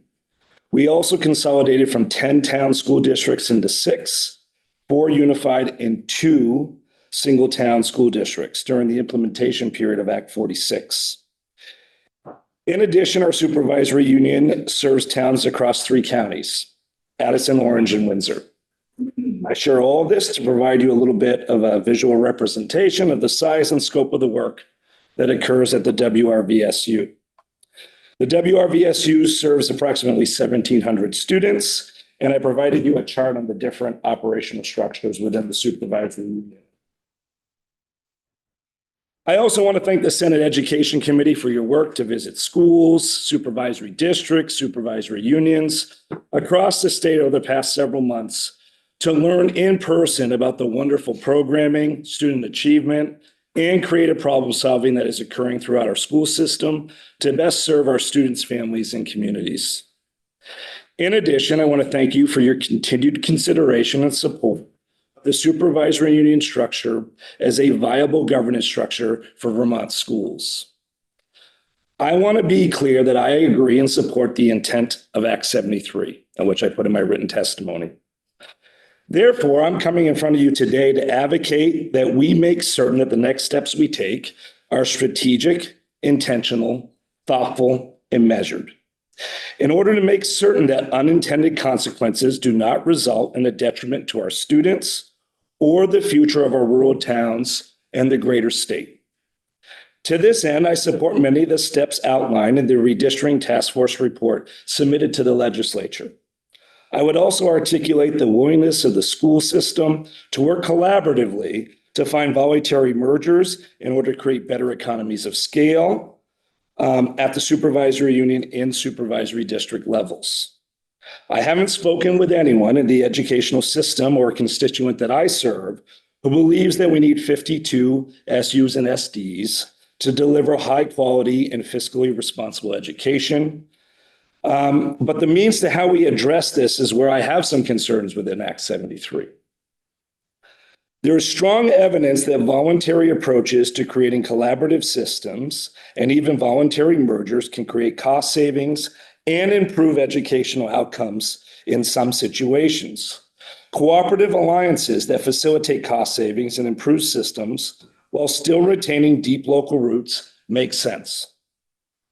This position statement supports a voluntary process by which collaborative efforts can achieve the outcomes of improved education for students at reasonable costs based on clear goals and expectations laid out by the state. The WRVSU, for instance, already met with 3 different neighboring school district and supervisory district boards to discuss potential voluntary mergers by expanding the supervisory union, and they submitted a proclamation to the Act 73 task force. I share this as evidence that school boards and educational leaders are taking the steps already to create researched, sensible, and local democratic decisions on how best to meet the intent of Act 73. Included in public comment to the task force are letters from boards representing 100 towns detailing the public process that they're engaging in, declarations of their willingness to work collaboratively with their neighbors to discuss voluntary mergers, and support for moving forward in supervisory unions that are configured differently over time, similar to the letter that the WRVSU submitted. I want to give you an example of why I support this approach based on my personal experience navigating the aforementioned mergers that occurred within our SU. White River Unified District serves the towns of Bethel and Royalton. It's a merged pre-K through 12 district within the WRVSU. It serves about 675 students. This merger occurred voluntarily in nature through the provisions provided via Act 46. It has been a success due in large part because it was voluntary. It allowed for local voice to occur throughout the merger process and resulted in a shared mission and vision for its students. All of those are critical to ensuring a district's success. The results have been increased student achievement in both math and literacy, more opportunities for our students via personalized learning and pathways, and documented fiscal sustainability.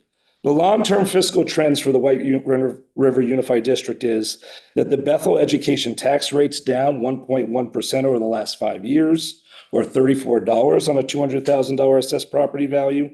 And in Royalton, the education tax rate's down 12.6% over the last 5 years, or $412 savings on a $200,000 assessed property value. I also provided you a chart to show our budget growth versus the state average, the 5-year growth versus the state average, our per pupil growth, and then finally what our per pupil weighted spending is for this current fiscal year, which is all lower than the state average for those that don't have my testimony and are listening. I share this as an example that some of our smaller unified district schools have and continue to work diligently to increase opportunities for our students while delivering on fiscal responsibility and sustainability. In fact, 5 out of the 6 districts I serve spend less than the state average in per pupil spending for FY26.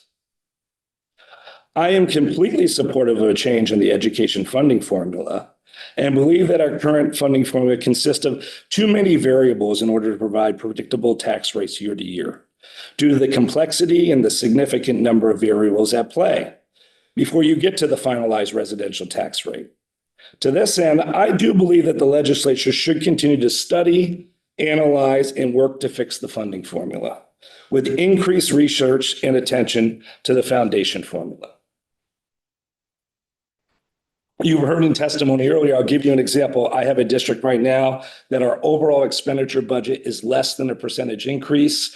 And I'm looking at tax rates in that unified district, a predicted increase of 18.5% and 20%. Just due to the nature of the variables of the CLA and long-term weighted average daily membership due to a decrease in free and reduced lunch numbers due to direct cert via Medicaid. The important aspect of the work is that it needs to have accountability measures built within it, but not in a way that immediately results in the shuttering of schools or the need to balance weights across incredibly large districts in rural areas in order to work effectively to educate our students. I've heard that to be the current issue that we're dealing with, that we're faced with the need to create much larger forced merged school districts in order to comply within the current foundation formula framework of Act 73. This has been stated as a means for why school districts need to become larger. Well, that to me is a flaw in the foundation formula to begin with. The solution shouldn't be that we need to utilize a district that has a greater need for increased weights simply for it to equalize out with a less needy or affluent high spending district. That approach is contrary to the work of creating an equitable system. Therefore, I recommend a great deal more research occur on how best to approach this change to the funding system. The funding formula should match the education system supported by Vermonters rather than drive the shape of the education system for the future. I think Act 73 got it right to decide on governance first and then to create a funding formula that's a match for the system on the ground. I believe the school redistricting task force has provided a roadmap to address some of the cost drivers to the education delivery system. And it provided reasoning for why a top-down approach to redistricting could cause more harm than good for our education system and for the future of our state. Vermont is rooted in the importance of local democracy, and with it, the oversight and accountability measures that local democracy brings. To this end, I would recommend that you require SU and SD boards to enter into cooperative educational service areas with a special focus on addressing the special education delivery service model across our state, with a date that you would determine this session. The AOE Special Education Delivery Service Model Report of September 26, 2025 clearly speaks to the fact that we have a reactionary system that relies too heavily on out-of-district placements and expensive adaptations within inclusive classroom environments. It is clear that we are not realizing an appropriate return on our investments. Therefore, this is an area that needs greater oversight and accountability specific to personalized student growth via student survey and IEP, close monitoring of extraordinary spending. I think we need a delivery model oversight specific to the providers to child count, and stronger coordination of specialized transportation services. To address the specific concerns related to the duplication of efforts and inefficiency of 52 supervisory unions and supervisory districts, I'd suggest that OSU and SDs are required to explore voluntary mergers that result in greater efficiencies and an increase in the number of students served. These voluntary mergers need to be presented to the State Board of Education for consideration and approval for voluntary merger, with a date that you would determine this legislative session. This would result in the reduction of redundancy at the supervisory union and district level without necessarily requiring loss of local democratic control or oversight, because the supervisory union model of governance could be enacted voluntarily by any and all boards. If failure to comply with this voluntary process were to occur, then consistent with what's in current law, the State Board of Education could take action to enlarge an existing supervisory union map. These steps provide the ability to continue voluntary conversations that have already been occurring while ensuring that we reduce from our current model of 52 SUs and SDs. Why the focus on SU-SD governance now instead of school district forced consolidation? I provided you a chart of average spending per pupil that's from the Rural School Community Alliance, but based on Vermont Agency of Education data. We need to fully analyze different governance models in Vermont and ground decisions in this analysis. In order to make informed decisions about potential new district organizational structures, it's critically important to understand how Vermont's governance structures are actually functioning, rather than relying on assumptions about savings from consolidation or scale that may not be accurate. For example, I believe we're the second largest geographical supervisory union in the state. I am proud to say I am an instructional leader. I am in my buildings on a regular basis in at least 3 hours of walkthroughs instructionally on Tuesday and Thursday mornings. That's rooted as hard fact and data. And for example, the chart I just provided you says that merged supervisory districts have the highest average per pupil spending, while the multi-district supervisory unions have the lowest. Data such as this should be the starting point for further analysis and evaluation before we make decisions. We need to make certain we minimize community disruption by respecting democratic processes and local knowledge. If new governance models are indicated, local educational leaders and communities should be empowered to explore potential restructuring that aligns with Vermont-specific evidence-based cost efficiency and educational quality. Evaluation of new structures should not be a one-size-fits-all process. Districts have to be able to evaluate the advantages and disadvantages of larger structures, whether that is an SD or an SU, without immediate disruption to their existing governance. This approach preserves stability while allowing communities to make informed decisions about potential consolidation or restructuring at the school district level. Local districts with authentic community input should be allowed to reimagine supervisory union and school district models in a way that reflect their specific needs while maintaining a balance between collaborative efficiency and local responsiveness. We need to strengthen effective local governance. Participatory democracy is not just a valued tradition in Vermont. It is a functional and effective system that actually enhances public education. Maintaining local governance structures helps ensure the decisions are made are in the best interest of Vermont's diverse communities. Any change to school district governance must be guided by the democratic process and the practical needs of rural areas. If we create overly large governance units, I worry that the distance between local taxpayers and the schools that they serve of the communities is going to be one that we lose accountability measures due to. School boards play a vital role in supporting schools, solving problems, and ensuring local effectiveness. Local school boards provide oversight and they provide accountability. As the only directly elected member of our educational system, their connection to the communities and voters is vital. They provide a locally informed and essential check and balance for the system.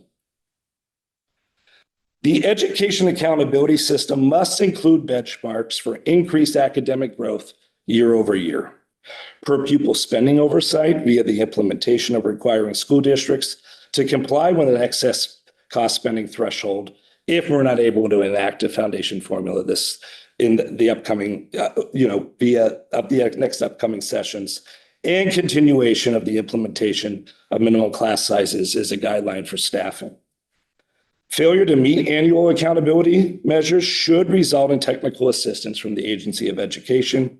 That includes that school boards need to provide annual progress monitoring benchmarks that indicate transparency, strategic planning, and SUSD leadership accountability standards that need to be aligned to the superintendent annual evaluation process. It is critical that we are transparent with our communities on the state of our schools. And we need to make certain that continuous improvement is a transparent system to the end of implementing high-quality school improvement. We should create accountability measures to combat cost drivers that hold school districts accountable for delivering on a comprehensive system of supports and an early intervention system that is fully operational and implemented with fidelity. With special attention to child fine numbers related to specific learning disabilities and other health impairment as examples of some measures that could be used to monitor implementation of our response to intervention work, and our multi-tier systems of support throughout our SUs and SDs. We should create a plan of stability and sustainability that looks at the broader picture of an interconnected framework that brings together in partnership the Department of Health and Human Services with the Agency of Education that focuses on preventative and proactive models of student support instead of reactionary measures that result in increased spending due to significant inefficiencies and a lack of collaboration across service providers. This interconnected framework should be implemented and supported at the state level to facilitate and speed up the work that is already occurring locally. We ought to organize these structures in alignment with the newly configured cooperative educational service areas. We should implement school accountability visits visits by experts across the field and that are supported by the Agency of Education to progress monitor continuous improvement, but to also support with technical assistance in the areas of academic and social emotional growth, fiscal sustainability, student support services, declining enrollment, etc. These visits would happen every 5 years with more immediate technical support if annual benchmarks are not met. I want to conclude by indicating that I'm in agreement that something needs to occur in order to alleviate property tax pressures, increase student achievement and social emotional growth, and assure increased accountability and efficiency across our educational system. The proof, though, is going to be in the pudding. And therefore, I suggest that we need to pause, analyze the parts of Act 73 that provide a roadmap to reaching the intent of the legislation, and adjust the parts of the legislation that are creating barriers to reaching the intent.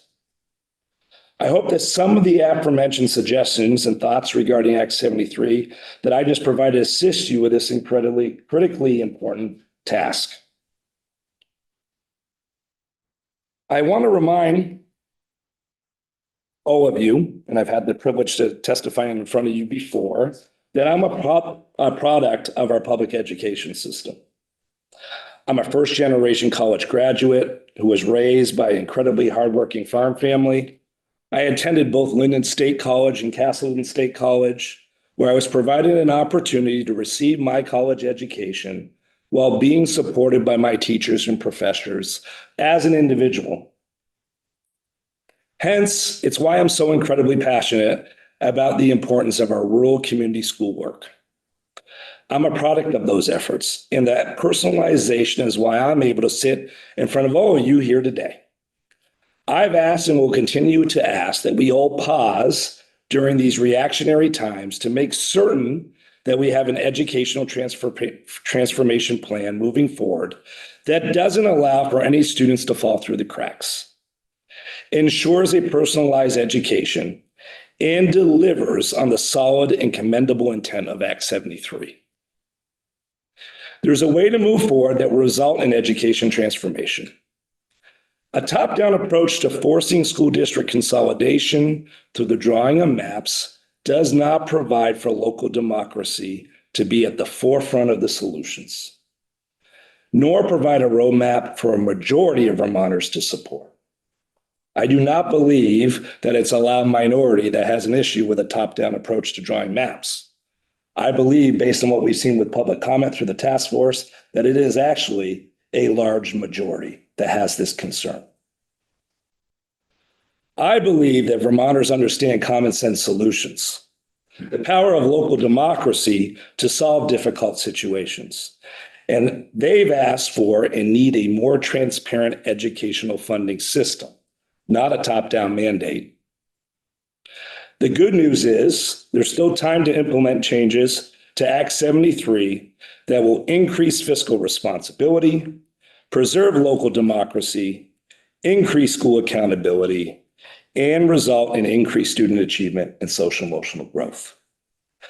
Our students' futures and our state's viability moving forward are counting on it. Thank you.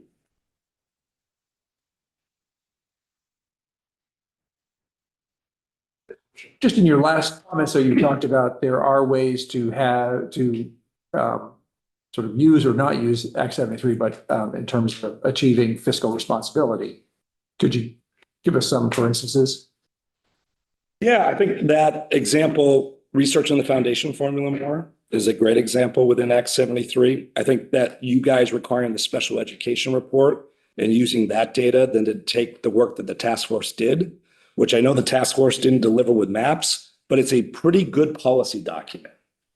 And so I think there's measures that Act 73 have already put into the works that will allow you to start to move this work forward this session to reach those metrics that I think that the intent of the law is, without necessarily needing to create new maps this session. Very quickly, well, not very quickly, but so I often look at your district as both a great success of Act 46 and a failure of Act 46. I think the Bethel-Royalton merger showed that you can merge schools, keep buildings open, increase opportunity for kids, and save money all at the same time. But I think that there was an Act 46 failure, and this goes to the voluntary versus mandated districts, in that it didn't include districts who could voluntarily pull out, Rochester, Pittsfield, and which, you know, if those kids also had been part of that district, could have made it more robust as well, and provided perhaps better opportunity for those kids. So I guess maybe that's my concern with, we've got proof of concept. I think Bethel-Royalton's just a great example of that. But we've also got proof of if we sort of make it fully voluntary, we don't actually we get an incomplete result. And that's not, I did watch it. I agree. Yeah. So I would say, you know, why I think White River Unified District's been successful is that it was voluntary. And during that process, actually, Rochester was going to be part of that district, but during that visioning exercise, there were some concerns about increased cost of keeping a high school open in Rochester for some residents in Royalton. And during that time, they didn't feel like that made fiscal sense. It resulted in the closure of the Rochester High School because of a merger of a pre-K 6 district with Stockbridge that then resulted in non-operation of grades 7 through 12. We now are receiving about 80% of the Rochester Stockbridge Unified District students into the White River Unified District voluntarily through school choice. Originally, there was a large contingency of students that were traveling over due to family travel patterns to Middlebury. But like next year, I don't think we have any students electing Middlebury. 80% are coming to us. And then we have some students that sometimes go to Woodstock or actually Rutland due to travel patterns of those families. So I would actually say it's been a success in the regard to that the choice that's been provided there has aligned with the travel patterns of students' families in order to necessitate a rural area and where those families work and travel every day. That increased revenue to the White River Unified District has allowed us to reinvest and create better programming and outcomes for the students of the White River Unified District, Bethel, Royalton students. I would also say that within the choice of our SU, one of the things that I've seen is that it has created some competition within our SU to ensure that we're really clear about what we need to do well and how to best serve our students at our high school. And I see that as a success for students that are choosing our high school, but also for the Bethel-Royalton students that are in our high school. Now, we have some students that access and utilize public school choice, which we know we have. Public schools choice across the state. We actually have some students choosing us from Randolph that are coming to our public high school. And I believe part of that is that we've really worked hard to make certain we're a tractable public school within the region. Thank you, Jamie, and I want to thank all 6 superintendents for the testimony today. It's really very valuable. I keep hearing the word incentive. In relation to voluntary district or SU consolidation or the reduction in number of districts or SUs. But I haven't heard any specifics on what that incentive might be. I'm wondering if you or if any of the other superintendents are still here or online could chime in. Yes. I don't think I put incentive in here. And yeah, I appreciate that. I don't actually think we need to be incentivized to do it. I think we need to be provided a road and clear map that the expectation is that we do it. And I would say that those 100 boards in towns that provided comment to the task force, we're not looking for an incentive in order to do it. I think they're saying, we hear there's a concern. We hear that we need to get better economies of scale. We're willing to roll up our sleeves and get to work for what makes sense in regards to our neighbors. So an example, we've had talks with OSSD, which is a supervisory district to the north of WRVSU. It was really positive talk. And so that OSSD district serves 3 towns, Braintree, Brookfield, and Randolph. They met with our supervisory union, and the conversation was, if we were able to remain a supervisory union governance structure, you would get to keep your district board and oversight that you're accustomed to having, but those functions of the supervisory union offices would come under the guise of one supervisory union office. But we weren't looking for you to have to incentivize us to do that. What we were really looking for is you to say, you need to roll up your sleeves and do that. Senator Williams. I have a question about the cooperative school services. H 630 passed in law, and everybody was entitled to participate in that, and that would save money. Can you give me any idea why nobody took advantage of that?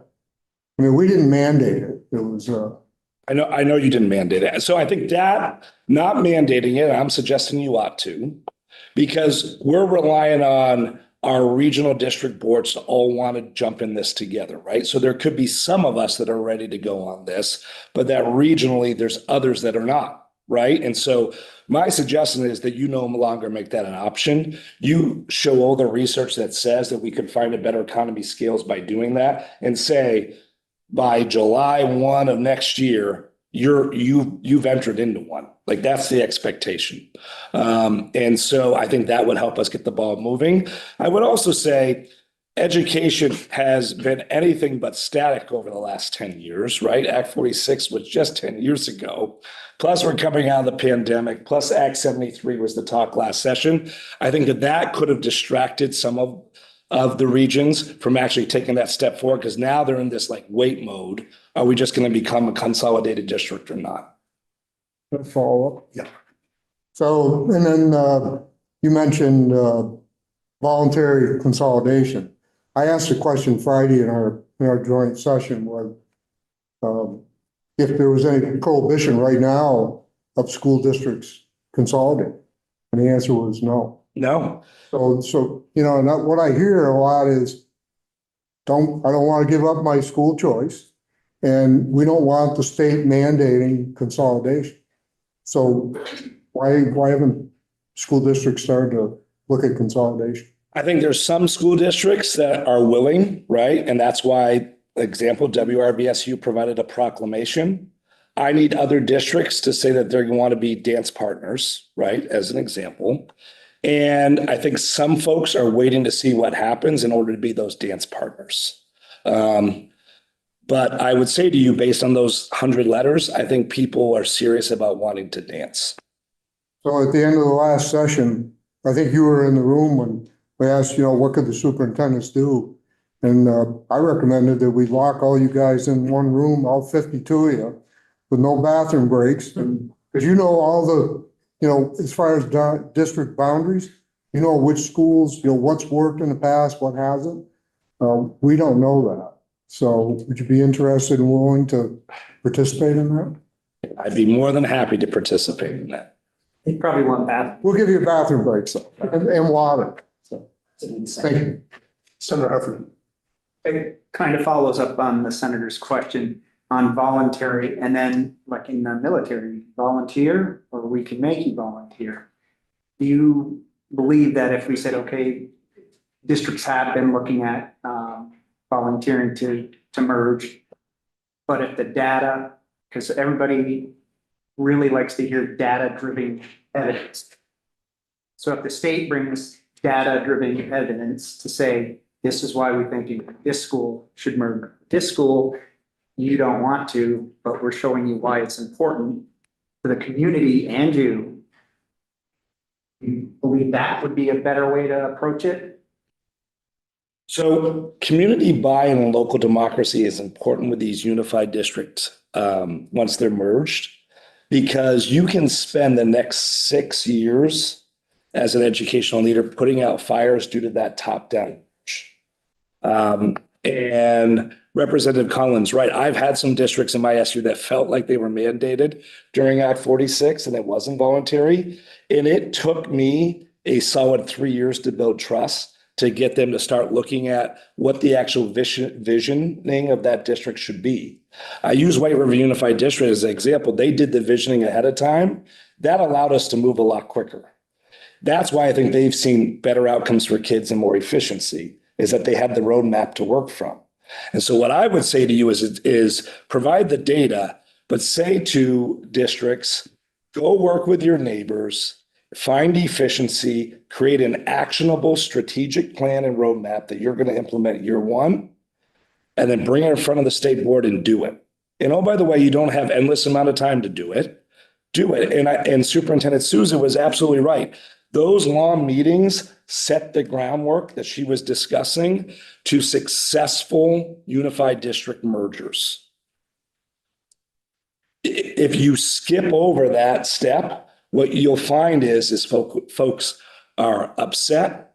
They felt like it was done to them, and it results on the educational leader sitting in meetings moving forward for hours and hours on end, talking about constituents who are unhappy because it was done to them, of which that person didn't have any control to because it was top down. They didn't feel like they didn't have say, they didn't have buy-in. And I actually worry that's when we'll lose kids that will fall through the cracks and we won't get the education quality we're looking for. That's my worry about that approach.